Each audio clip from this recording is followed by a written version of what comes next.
Week 3 is here, and I'm going to give you some keys to victory. And I'm going to tell you some things the Jags have to avoid in LA.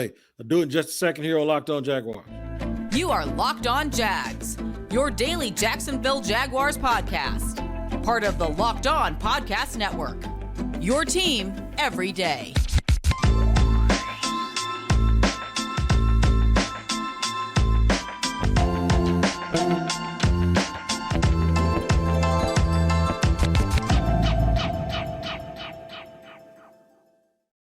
What is happening, people? Week 3 is upon us. The Jaguars travel out to LA to face the Chargers in a game that I think is going to be pretty good. Before I get to that, I'm going to let you know today's episode is brought to you by BetOnline. BetOnline has you covered this season with more props, odds, and lines than ever before. BetOnline is where the game starts. We thank you for starting here with us on Locked On Jaguars every single day because it's your team every day. And we appreciate you making us your first listen, reminding you that we're free on all platforms, wherever you get your podcast.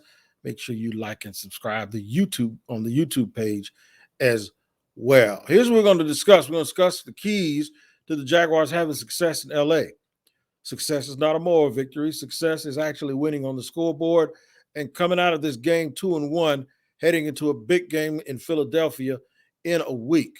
I'm going to discuss with you things that I think they should do and things that they should avoid if they want to be successful. And in segment 3, I'll even mention who I think the key players are going to be to make sure that that happens. But first and foremost, let's set this whole thing up and just tell you what I believe is going on. I think the Jags are going to have their big boy pants on. I really, really do. I believe that those guys are going to have a shot to go out, as I said earlier this week on another podcast. I said that usually you have to crawl, and then you walk, and then you get confident in walking if you're a baby. And first, let me go back. I said the team was pregnant with possibility. I got that from a preacher buddy of mine. Well, they're already showing you, they're in the infant stage of being good. But we're going to skip a step. We're going to say that they're not just going to crawl and then walk. They have a chance to start running this week. And the chance has presented itself because they set themselves up really, really nice after losing a game against Washington in the opener. What you've seen is they regrouped. They were able to transition from that, not get all puffed up about it, not let it linger, had a short memory, and then came back and played one of the most complete football games anyone who's a Jacksonville Jaguar fan has seen in quite some time. It was a very, very impressive week with the way that they went about their business in a workmanlike fashion. And then while they were happy and they had the celebration in the locker room that everyone saw on social media, they don't act like a team that thinks they've arrived. They also didn't act like a team that thought that they were surprised about the outcome. And to me, that resonates, and that goes a long way about understanding what their approach is. One, they have an expectation that they're going to be good. They weren't surprised. They weren't in any way acting like they won the Super Bowl last week. I think they're hungry and thirsty for more stuff. Now, they have a lot to overcome because the Chargers are super, super talented. But we have to remember, and we did a crossover episode this week with Locked On Chargers, my boy Daniel Wade, and he said something. He said, I asked him about when people say the Chargers are going to Charger. And he's like, you can see it in his face, man. It's like, he looked like he was about as tired of hearing about that as I have always been tired of hearing about people saying the Jags are going to move, right? It looks like it was just nauseating, and it looked like he's sick of hearing it. Why is he sick of hearing it? Because he hears it all the time. Why does he probably hear it all the time? Because they do it all the time, right? So as talented as they are, Jacksonville has a chance because it's the freaking Chargers here. We're not talking about the Patriots in the Tom Brady 20-year run or the Bucks with how good they've been the last few years with Tom Brady, or the Colts with Peyton Manning and Tony Dungy. It's the Chargers. We got to understand that. Now, if any NFL team can beat an NFL team, but the Chargers have found ways yearly to lose games that they're supposed to win, regardless of how talented they are. And this will be a good week. We want them to stay in character. How can they stay in character? I'm going to tell you how they can stay in character. And then I'm going to tell you who can keep them in character. Things or keys for the Jaguars to win, things they have to do and things they have to avoid. I'm going to go things they have to avoid first. I'm going to do that in our second segment, in segment number 2, because I kind of want to save the best for last. I'm going to give you one little caveat about this whole thing. They really the same thing. I'll talk to you about it in just a second here on Locked On Jaguars after I tell you about our friends over at Brightco. Brightco's the real deal, man, because they give you insurance on the jury that I'm not going to even say that you might lose. I'm going to tell you the jury that you're going to lose, because we all do it. I lost a ring in the ocean in Mexico. How many times you gone to the club, man, and wiping sweat off your face, pulled your little diamond or your whatever it is, earring out of your ear, and it falls. My wife loses earrings all the time. I wish I had insurance. Brightco will be able to give that to you in a matter of minutes. All you got to do is hit them up on your cell phone. It takes about $5 a month. It takes about 2 minutes on your phone, and you can get that jewelry and those precious gems and those precious pieces replaced. That's right. Brightco has a bunch of these hilarious videos that you can see for yourself at bright-dot-co/locked on. Make sure you use the proper promo code by going to bright-dot-co/locked on and get the fastest and easiest and cheapest way to cover your butt with the best jewelry insurance in the business. All right, we're rolling along here, segment 2 here on Locked On Jaguars. I am your host, Tony Wiggins of your daily podcast. We thank you for making us your first listen, because it's your team every day. It's not every day your team has a chance to go out and really, really make a statement and go out and serve notice to everyone. Now, there's 2 ways you can do that. If they go out and they play really, really tough against the Chargers, sure, they can serve notice that and people will start taking them more seriously and saying that they're not an easy game.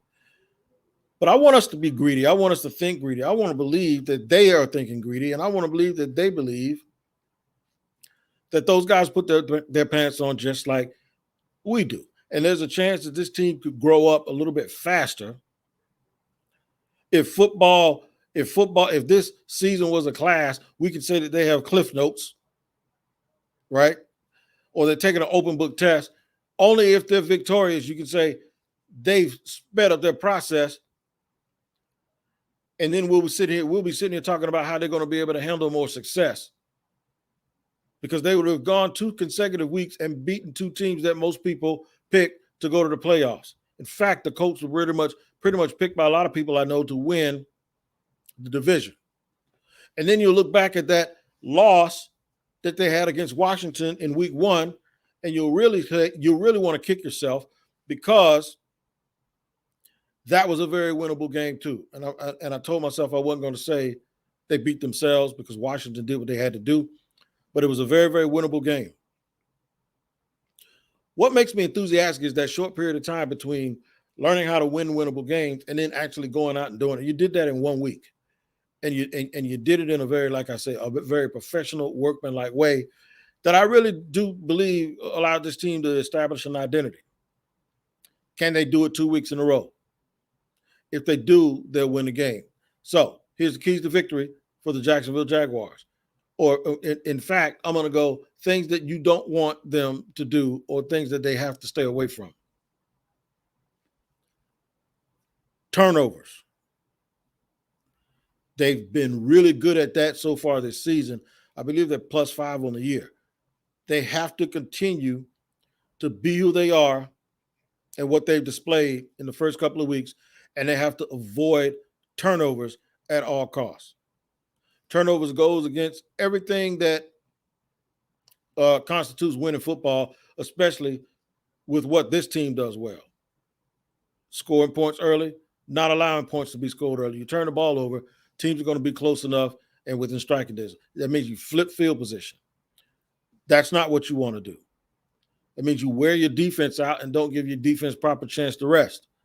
You have to avoid that as well, because the formula for Jacksonville is start early, dominate the ball, get the Chargers off the field on third down, convert third downs yourself, have a 3-2 advantage in terms of time of possession, giving yourself more opportunities, limiting their opportunities, putting them in a position where you can go sub package and making them play from behind and you play with the lead. That is the blueprint for the Jaguars, right? So turnovers prevent that.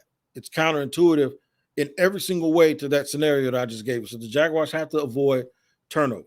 The second thing they have to do, they have to avoid giving up chunk plays. They have to stay away from the big plays. The big plays can come, I believe, in this game in two ways. One, with catch radius receptions by Mike Williams, who looks like he's 6'9", but he's not. He's like 6'4". The jump balls, you got to find the ball on defense. You can't let him beat you down the field when Justin Herbert just heaves the ball down the field and allow Mike Williams to catch the ball to also get that quick change of field position or even score fast. That has to be avoided. In the game against Washington had multiple plays, especially in the fourth quarter, to Terry McLaurin as well as Jahan Dotson, where they scored fast from a long ways away, and they did it in chunk plays, and that really is something that killed the Jaguars, because it's like hitting a layup. It's like an easy play, and you don't really make them work for it. Those are the two things that I think if the Jaguars can focus on and make sure they prevent, they'll win. So who's responsible for that? Who's responsible for that? Well, turnovers, Trevor Lawrence is responsible for it, as well as all the skilled players who have to watch out for guys like Derwin James that will try to punch the ball out as soon as they get an opportunity. They'll try to punch the ball out as soon as they get an opportunity. You have to make sure that you avoid those things. The other thing is you have to make sure that Tyson Campbell finds the football, and that Shaquille Griffin, when he's playing on the other side, that him and Andre Sisco communicate and they don't fall asleep.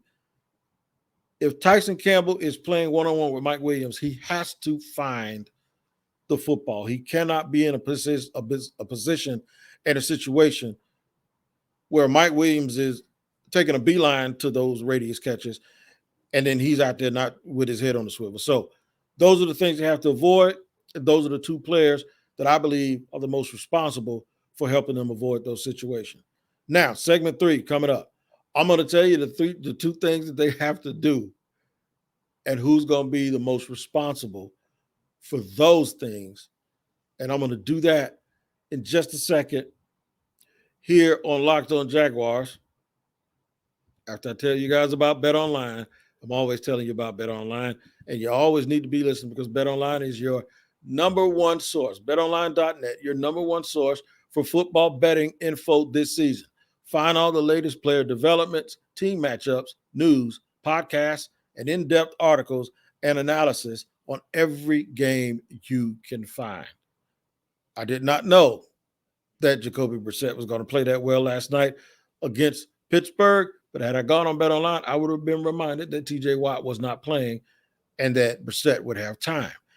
And as always, it remains your continued source for all your sport wagering information, with live betting and up-to-the-minute scores for every sport out there.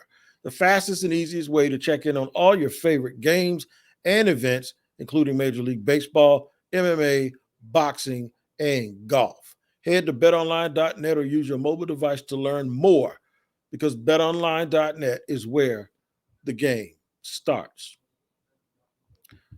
Start here with us every single day on Locked On Jaguars, because it's your team every day. And we thank you once again for making us your first listen.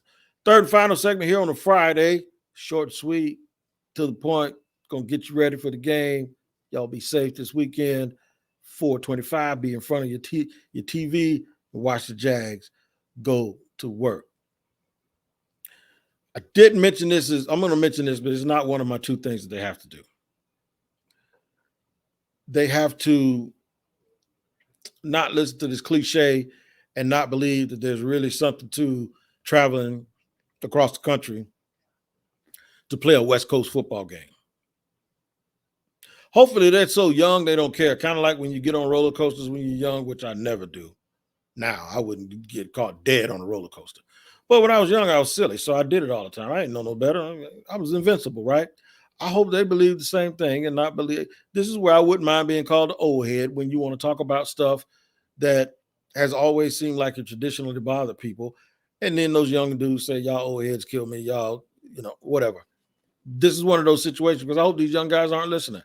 I hope nobody has gotten to them and made a big deal about going and playing out west and having jet lag. And don't worry about that. That's one of those other things too. That's a mental thing. We're talking about physical things the Jaguars have to do in order to be successful. We talked about in the last segment things that they must avoid and who must help them avoid them. And it was giving up big plays and creating turnovers.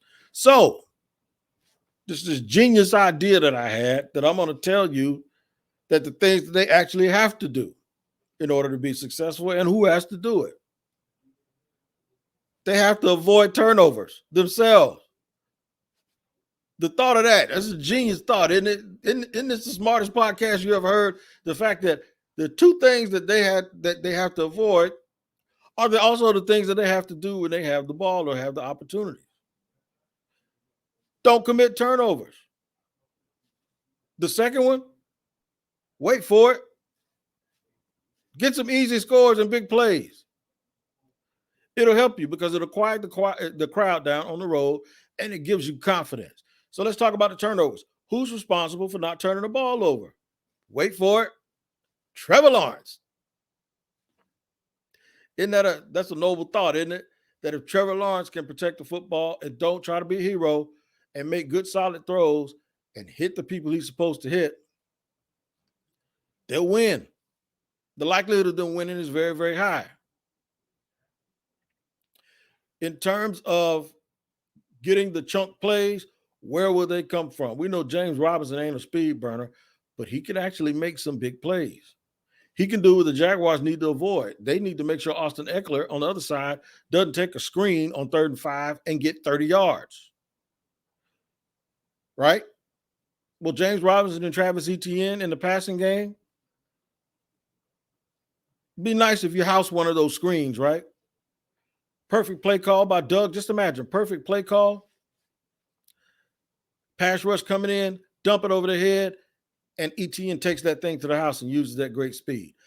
That's one way. The other way is I want some more of that Christian Kirk running those deep routes, but this time, hopefully he can catch the ball standing up. The Chargers' corners are not big. In fact, they're small.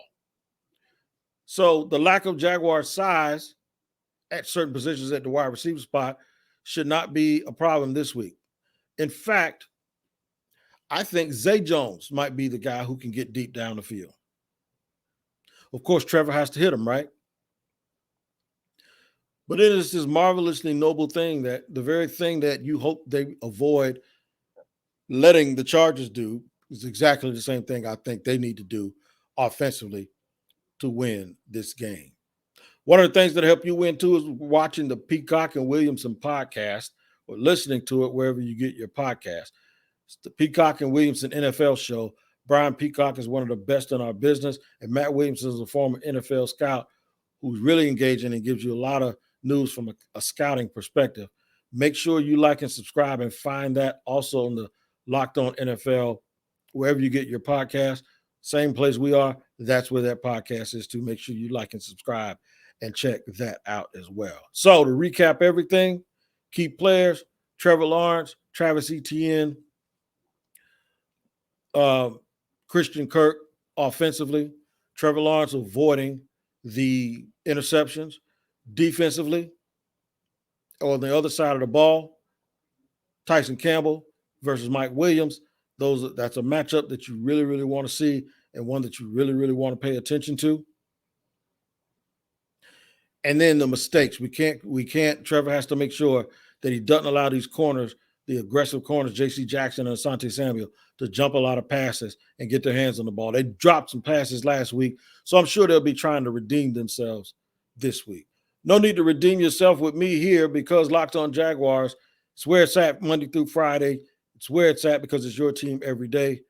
I'm picking the Jaguars to win this game 31-30 and be 2-1 going into next week's game at Philly.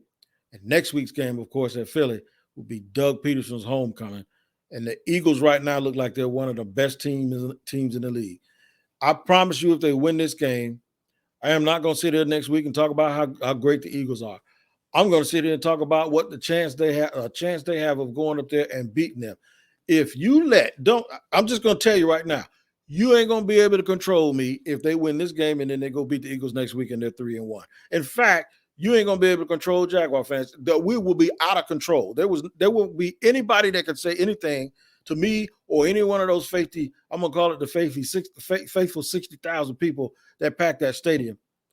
This thing could turn into a party for the next 3 or 4 months, and it could start tomorrow if the Jaguars get this victory. You guys make sure you be safe, enjoy your weekend, and we'll see you next time here on Locked On Jaguars.